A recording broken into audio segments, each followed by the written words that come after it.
آقا صلی اللہ علیہ وسلم نے صحابہ کرام رضوان اللہ تعالی علیہم اجمعین کی تربیت فرمائی۔ تربیت کے اندر بے شمار باتیں ہیں، ان باتوں میں سے ایک بات خاص یہ بھی تھی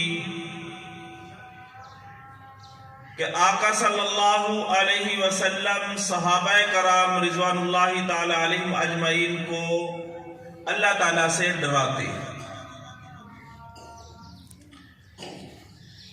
تاکہ اس جماعت کے دلوں کے اندر خوف خدا پیدا ہو جائے، یہ اللہ سے ڈرنے والی جماعت بن جائے، پھر قیامت تک آنے والے انسانوں نے ان کی اقتدا کرنی ہے تاکہ آنے والے انسانوں کے اندر بھی خوف خدا ہو۔ خوف خدا اللہ تعالیٰ کی طرف سے ایک عظیم نعمت ہے۔ جب انسان کے دل کے اندر خوف خدا پیدا ہو جاتا ہے، وہ پھر جو کام بھی کرتا ہے اسے سنبھل کے کرتا ہے اور احتیاط سے کرتا ہے۔ مثال کے طور پر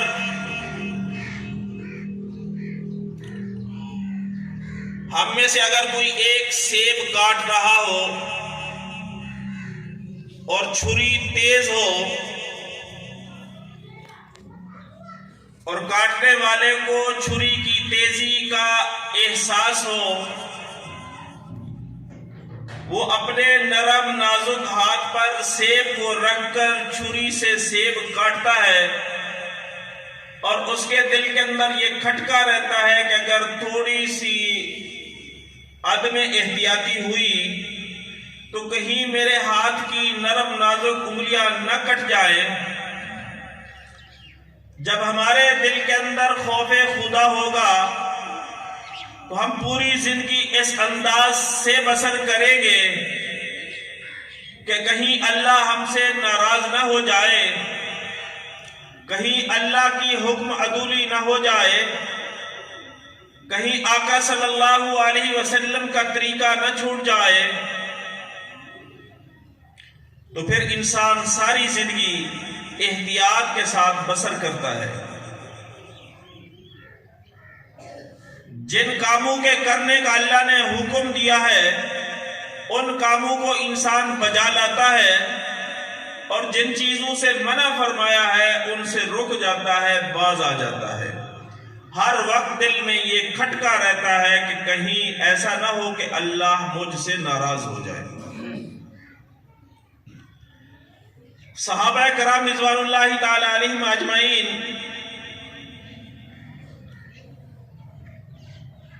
جن کو آقا صلی اللہ علیہ وسلم نے علم دین سکھایا، اور اللہ تعالیٰ نے صحابہ کرام رضوان اللہ تعالی علیہم اجمعین کے لیے اعلان ارشاد فرمایا، رضی اللہ عنہم ورضوا عنہ، اللہ ان سے راضی ہو گئے اور وہ اللہ سے راضی ہو گئے۔ جن کو رضاعت کا سرٹیفکیٹ مل چکا، اب ان کی کیفیت کیا تھی کہ حضرت ابو بکر صدیق رضی اللہ تعالی عنہ جن کو آقا صلی اللہ علیہ وسلم نے کئی بار جنت کی بشارت عطا فرمائی، جنتی ہونے کا سرٹیفکیٹ عطا فرمایا، لیکن ان کی کیفیت یہ تھی، کبھی بیٹھ کے وہ رو رہے ہوتے، آنکھوں سے آنسو برس رہے ہوتے اور اللہ سے فریاد کرتے کہ یا اللہ پتہ نہیں میرا کیا بنے گا، یا اللہ کاش تو مجھے گھاس کا تنکا بنا دیتا، مجھے جانور کھا جاتے، مجھے حشر کے میدان میں تیرے سامنے کھڑا نہ ہونا پڑتا، مجھے حساب نہ دینا پڑتا، کاش میں کسی درخت کا پتا ہوتا اور وہ میں سوکھ جاتا، ختم ہو جاتا اور مجھے حساب نہ دینا پڑتا۔ اتنا خوف ایسے حضرت عمر فاروق رضی اللہ تعالیٰ عنہ 22 لاکھ مربع میل کے حکمران ہیں، دل کے اندر خوف خدا اتنا تھا ساری رات رونے کے اندر گزار دیتے، اور فکر کتنی، مخلوق کی فکر کتنی، فرمایا کرتے تھے اگر کسی دریا کے کنارے پر ایک کتا بھی پیاس کی وجہ سے مر گیا تو اے عمر تجھے اللہ کے دربار میں حساب دینا پڑے گا۔ اور پھر خوف خدا کتنا کہ ساری رات رونے میں گزار دیتے۔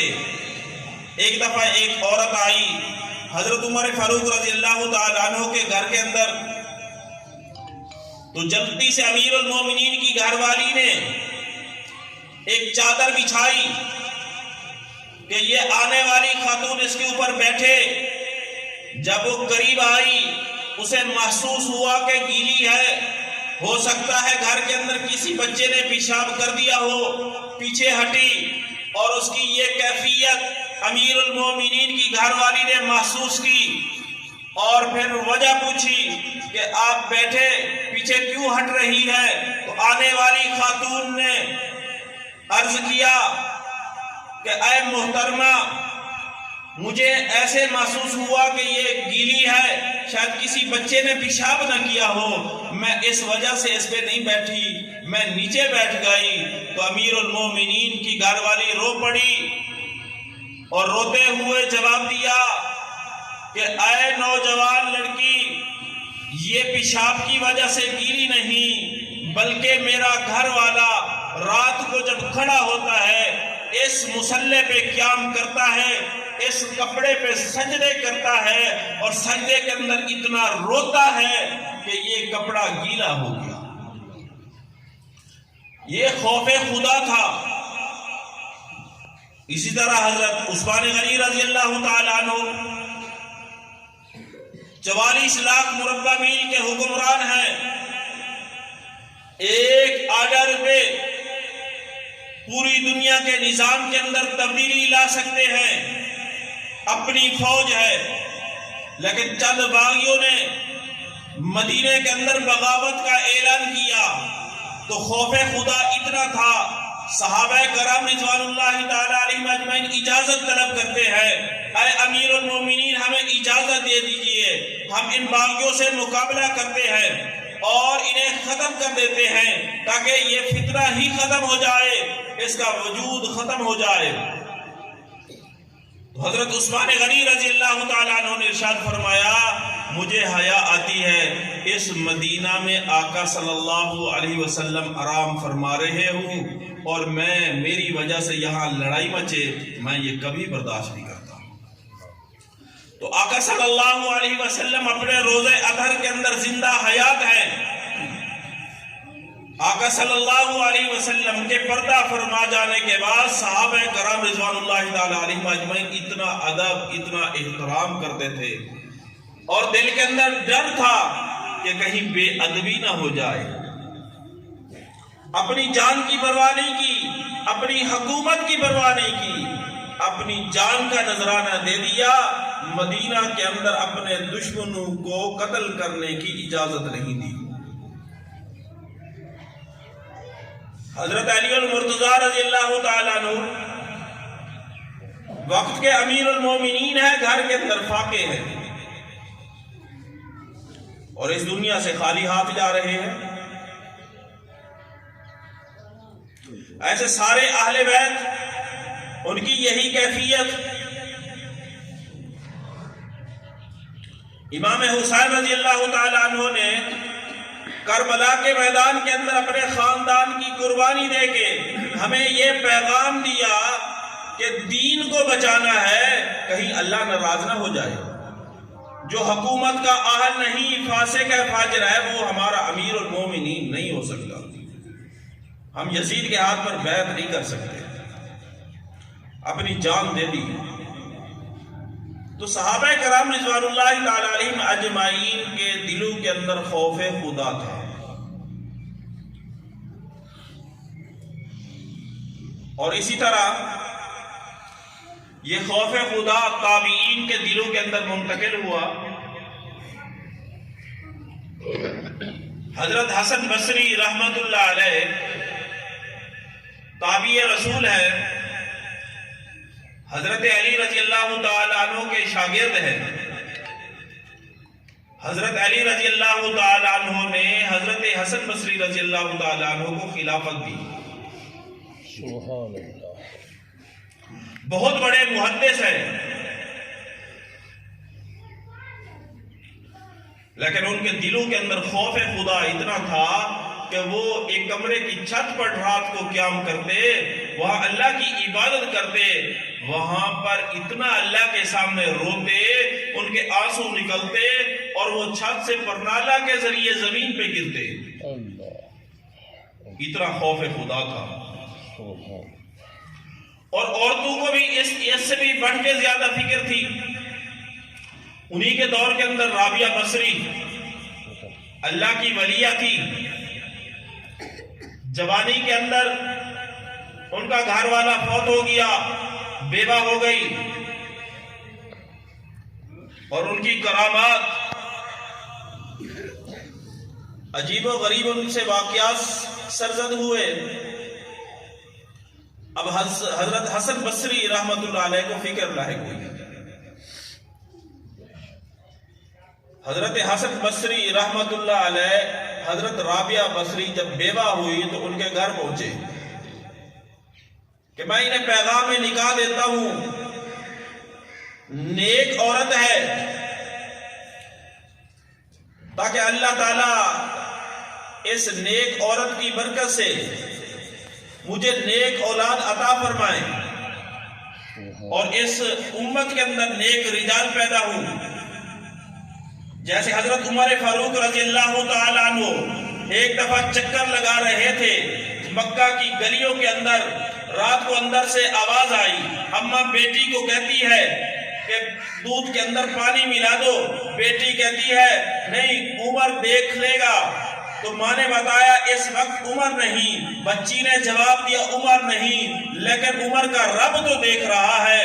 اگلے دن حضرت عمر فاروق رضی اللہ تعالی عنہ نے اسے اپنے دربار میں بلایا اور یہی جملے سنے، اے بچی وہ جملے بتا، جب تجھے ماں نے کہا تھا دودھ کے اندر پانی ملا دے تو نے کیا کہا تھا؟ بچی نے وہ جملہ دہرایا کہ عمر نہیں دیکھ رہا، عمر کا رب تو دیکھ رہا ہے۔ تو حضرت عمر فاروق رضی اللہ تعالیٰ عنہ نے اپنے بیٹے کے لیے اس بچی کا رشتہ مانگ لیا۔ سبحان اللہ، سبحان اللہ۔ رشتہ ہوا اور پھر انہی سے پیدا ہوئے عمر بن عبدالعزیز، جن کو عمر ثانی کہا جاتا ہے۔ ایک وقت تھا کہ حضرت عمر فاروق رضی اللہ تعالیٰ عنہ نے اس دنیا کے اندر انصاف کی عدالت قائم کی، پھر انہی کی اولاد میں سے اللہ نے بیٹا دیا عمر بن عبدالعزیز، جس نے اس دنیا پر اسلام کا پرچم لہرایا اور انصاف کی عدالت قائم کی۔ اب حضرت حسن بصری رحمت اللہ علیہ رابعہ بصری کے گھر پہنچتے ہیں، یہ بیوہ ہو چکی ہے تو میں اسے اپنے نکاح کے لیے قبول کر لوں، کیونکہ حضرت حسن بصری اس مقام پہ فائز تھے کہ بڑے بڑے لوگ، بڑے بڑے جاگیردار، علماء کرام اپنی بیٹیاں حضرت حسن بصری کے نکاح میں دینا سعادت سمجھتے تھے۔ وقت کے محدث تھے، وقت کے کتب تھے، ان کو حضرت علی رضی اللہ تعالیٰ عنہ نے خلافت دی تھی۔ حضرت محمد مصطفیٰ صلی اللہ علیہ وسلم نے جو اپنا جبہ حضرت علی رضی اللہ تعالیٰ عنہ کو عطا فرمایا تھا، حضرت علی نے وہ جبہ حضرت حسن بصری رحمت اللہ علیہ کو عطا کر دیا، وہ جبہ دے دیا، اور حضرت حسن بصری رحمت اللہ علیہ نے ام المومنین حضرت ام سلمہ کا دودھ پیا تھا۔ اس وجہ سے آقا صلی اللہ علیہ وسلم کے رضائی بیٹے بھی بنتے تھے۔ تابع رسول بھی ہے، محدث بھی ہے، کتب بھی ہے، ابدال بھی ہے۔ اب یہ کہاں پہنچے ہیں؟ رابعہ بصری کی چوکھٹ پہ پہنچتے ہیں، پردے سے بات کرتے ہیں کہ رابعہ بصری، اللہ نے آپ کو تقوی دیا، تقوی والی زندگی عطا کی، مجھے پتہ چلا آپ کے گھر والے فوت ہو چکے ہیں، تو میں ایک پیغام لے کے آیا ہوں کہ آپ بیوقی کی زندگی گزار رہی ہے، تو اب میں آپ کے سامنے درخواست کرتا ہوں، میں اپنے نکاح کا پیغام دینا چاہتا ہوں، آپ اس پیغام کو قبول فرما لیں تاکہ ہم پاک دامنی کی زندگی گزار سکے۔ آگے سے رابعہ بصری نے عجیب جواب دیا، اس نے کہا نکاح کے پیغام کا جواب میں بعد کے اندر دوں گی، آپ پہلے مجھے 4 سوالوں کے جواب بتائیں۔ حضرت حسن بصری رحمت اللہ علیہ خوش ہوئے، بڑے محدث تھے، قرآن و حدیث کے ماہر تھے کہ جو بھی سوالات ہوں گے میں قرآن و حدیث کی روشنی کے اندر ان کا جواب دے دوں گا، اور اس کے بعد پھر میں نے نکاح دیا ہے، نکاح کا پیغام دیا ہے، نکاح ہوگا۔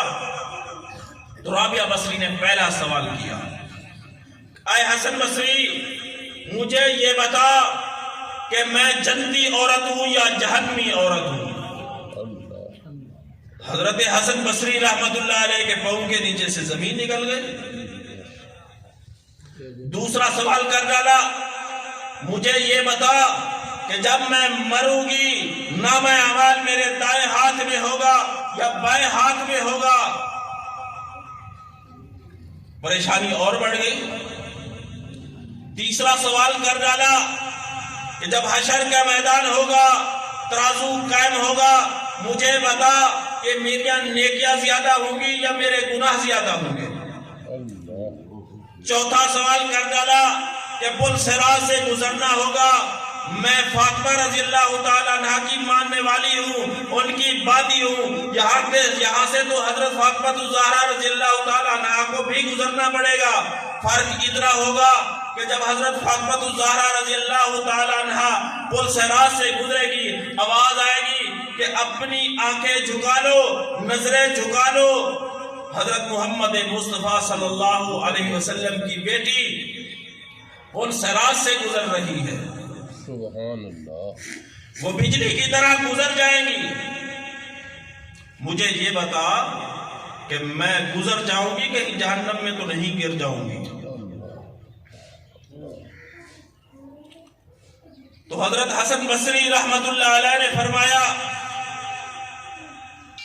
کہ یہ جو آپ نے 4 سوال کر ڈالے کہ میں جنتی ہوں یا جہنمی، میں آپ کے بارے میں کیا بتاؤں؟ مجھے اپنا پتہ نہیں کہ میں جنتی ہوں یا جہنمی۔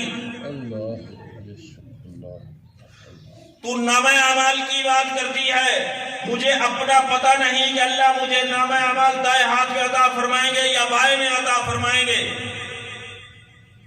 تو نیکیوں کا سوال کرتی ہے، نیکیاں زیادہ ہوں گی یا گناہ؟ مجھے اپنا پتہ نہیں کہ میری نیکی کوئی قبول ہوگی یا نہیں۔ تو پل صراط کی بات کرتی ہے، مجھے اپنا پتہ نہیں، تجھے کیا بتاؤں؟ تو رابعہ بصری نے کہا کہ اب میں آپ کے نکاح والا پیغام قبول نہیں کر سکتی کہ یہ 4 گھاٹیاں میرے سامنے آئے، میں نے ان کی تیاری کر لی ہے۔ عورتوں کے اندر یہ خوف تھا اور اتنی فکر تھی۔ آج ہم اپنا محاسبہ کرتے ہیں، ہمارے گھروں کے اندر ہماری بیٹیوں اور بہنوں کے اندر کتنا خوف خدا ہے، کتنا پردے کا اہتمام ہے، کتنا نمازوں کا اہتمام ہے، گفتگو کا کتنا سلیقہ ہے، شادی شدہ گھر والے کی کتنی اطاعت کرتی ہے، والدین کے سامنے بولتی کیسے ہے۔ وجہ کیا ہے کہ خوف خدا نہیں۔ اگر دل میں خوف خدا ہوتا سارے سلیقے خود بخود آ جاتے ہیں۔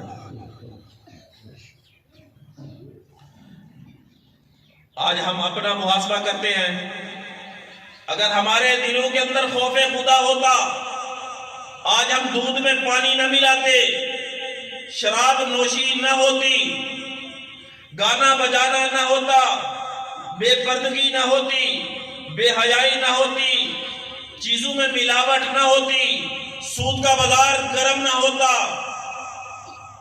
اور جائیدادوں کے لڑائی جھگڑے نہ ہوتے۔ جب ہم دیکھتے ہیں معاشرے کے اندر یہ ساری برائیاں پائی جاتی ہیں، تو پتہ چلا ہمارے دلوں میں خوف خدا نہیں.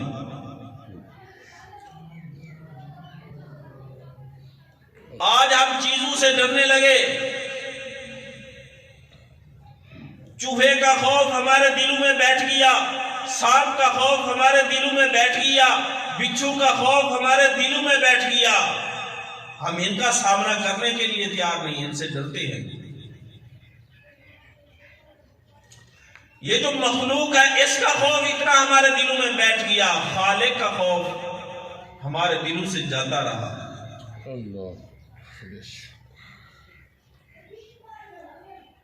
اب ہمارے دلوں میں یہ خوف بیٹھا ہے, یہ دریا کا پانی ہے, اس میں کوئی چھلانگ لگانے کے لیے تیار نہیں, اونچی عمارت سے کودنے کے لیے کوئی تیار نہیں. خوف ہے, ٹانگ ٹوٹنے کا خوف ہے.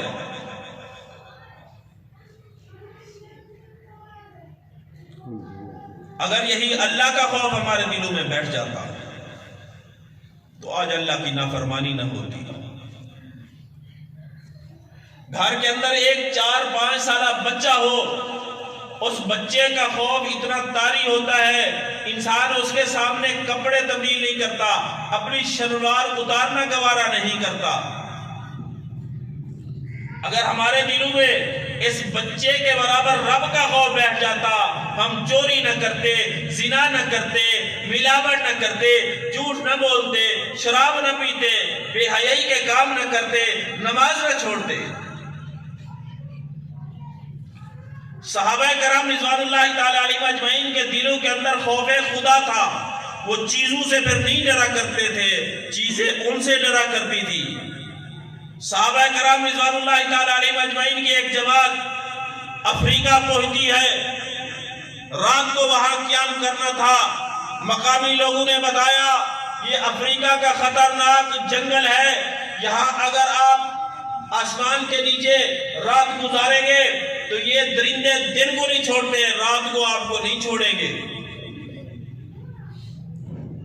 تو جماعت میں سے جو امیر تھا وہ کھڑا ہوا اور اس نے وہاں صدا لگائی کہ اے افریقہ کے جنگل میں رہنے والے درندوں, میں تمہیں پیغام دیتا ہوں, ہم محمد مصطفیٰ صلی اللہ علیہ وسلم کے غلام ہیں, رات یہیں رہنا چاہتے ہیں اور ہم اللہ کی پناہ کے اندر آتے ہیں, خدا کے لیے ہمارے قریب نہ آنا. کہتے جیسے یہ صدا افریقہ کے جنگل کے اندر گونجی تو وہاں کے درندے اپنے بچوں کو سمیٹ کر جنگل کو خالی کر کے کھلے میدان میں آ جاتے ہیں. یہ خوف خدا تھا, چیزیں ان سے ڈرا کرتی تھی, چیزیں ان کے تابع تھی. آج ہم چیزوں سے ڈرنے لگے, اللہ کا خوف ہمارے دلوں سے نکل گیا, اور یہی بے دینی کی بہت بڑی علامت ہے. آج پھر سے ہم کوشش کریں کہ اللہ کا خوف ہمارے دلوں میں بیٹھے. جب اللہ کا خوف ہمارے دلوں میں بیٹھے گا ہماری بقیہ زندگی سمجھ جائے گی, ہم صراط مستقیم پہ چلنے والے بن جائیں گے, صحابہ کے غلام بن جائیں گے, آقا صلی اللہ علیہ وسلم کے دیوانے بن جائیں گے. اللہ رب العزت سے دعا ہے اللہ رب العزت ہمارے دلوں میں خوف خدا پیدا فرما دے اور ہمیں آقا صلی اللہ علیہ وسلم کے مبارک طریقوں پر چلنے کی توفیق عطا فرمائے. آمین. وآخر دعوانا الحمدللہ. جامعہ شمس العلوم بہت عظیم الشان ہے, جامعہ شمس العلوم بہت عظیم الشان ہے.